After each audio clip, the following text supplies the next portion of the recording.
You know. Now, how have you seen Andre grow over these 4 years? I mean, he was part of your first class. Yeah. He's been through everything here. You know? Yeah, well, if I was a parent, or if I was his high school teacher, I would hope that they say that epitomizes the Temple football program. To be able to take him from directing to an empowerment stage in 4 years, I would hope that, and again, I don't know what they're saying, but I would hope that there would be a parent or someone close to him that would say, he epitomizes what we're trying to do in our football program. And he's a leader now, he's empowered, he does well in school, which wasn't always the case. He's got a tremendous work ethic.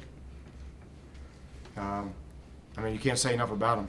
And he's been playing really good football, and he's been unselfish. So we're really proud of him, and I hope he's equally proud of the process and what he's becoming.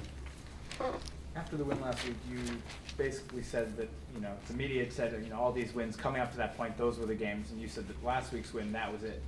You pushed that point. If you were to win one more game or two more games, does that change at all, or you really still think that will be the turning point of the season? Well, I didn't really say it was a turning point. I said it was the biggest win because we had big leads in the game, and I don't think this year we had those kind of leads. It was a 31-13 at one point. Probably at the beginning of the fourth quarter, right? Right at the end of the quarter. So that's a big lead to have, and we take a lot of pride in our defense, and we take a lot of pride in our running game, and be able to do both really well late in the game. We did neither well. To be quite honest, and we lost the game. And it could have been like, okay, there's the formula, there's the brand, and the brand just blew up, and the team could have went with it. But instead, the guys rallied and kind of shrugged it off. So when I say that was the biggest win, it was the biggest win because I knew one of those games was coming. Anytime you put one of these streaks together, and I've been fortunate enough to be on teams that have 7, 8, 9, those kind of streaks. You have a bunch of these in there. And I'm not saying 4 or 5, but you have 2, 3 in there, and we expect more to come, and we got to find a way to win, and that's what our kids did. So that's what I meant by it was the biggest win, because there was a little letdown there. They played well, but then we responded at the end and won a game that typically we would have lost in prior years. Isn't that typical of the way conference play is, though? Absolutely. Yeah, you need to come to the team meeting. You need to come to the team meeting. That's exactly right. That's exactly the phrase that I use with my players. I appreciate you. If you could print that would be great. Because they don't listen to me. They're going to read whatever you write. Okay? But I'm just telling you, that is typical of conference play. It's what we say, it's an 8-game tournament. Survive in advance. That's it. This is the tournament. This is the tournament right now, and we have 3 games left. But this will be a heck of a game Friday night. I'll tell you right now. They won. They're fired up. They're talented. They got a lot of pride. They got a new facility. They got an excellent coaching staff. They had some issues earlier in the season. They have them resolved. We're catching them at the worst time for us, and they're playing better than they have all year.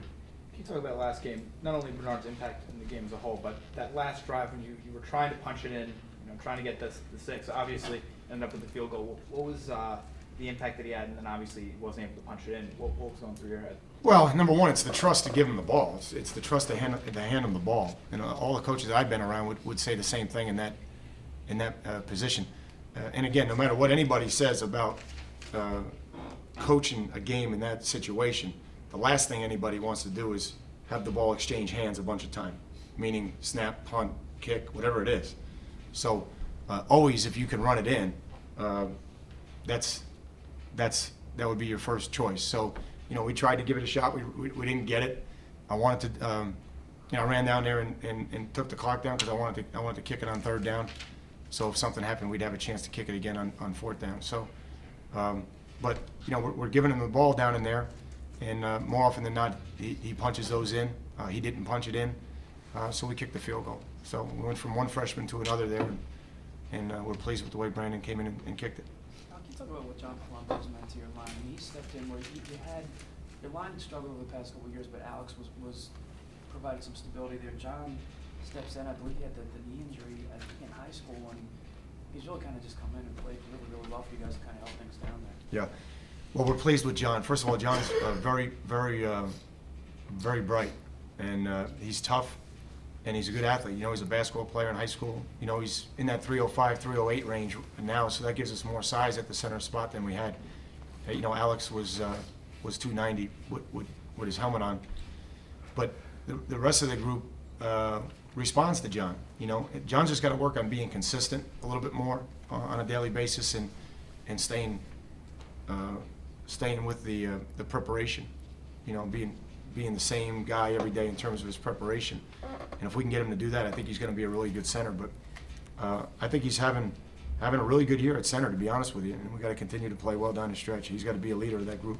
How did you settle on him? Because I guess in the spring when Boyle was out, you kind of tried Tribute there and then Dennis. And Yeah. How did you figure he It's a would? good question because we tried a bunch of different guys there, and you know, you have to be able to move your feet laterally, and you have to be bright, and you have to be tough, and you got to want to snap the ball. So we tried a bunch of different guys there, and I know Sean Boyle can do it. Obviously, John can do it. You know, Witt can do it now.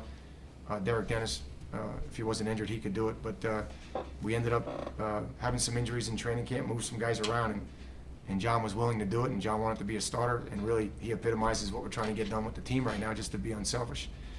So it's worked out in the best for him because he started every game, and he's gotten better as the season went on. So that's a long way of saying that he kind of volunteered and moved in there for us.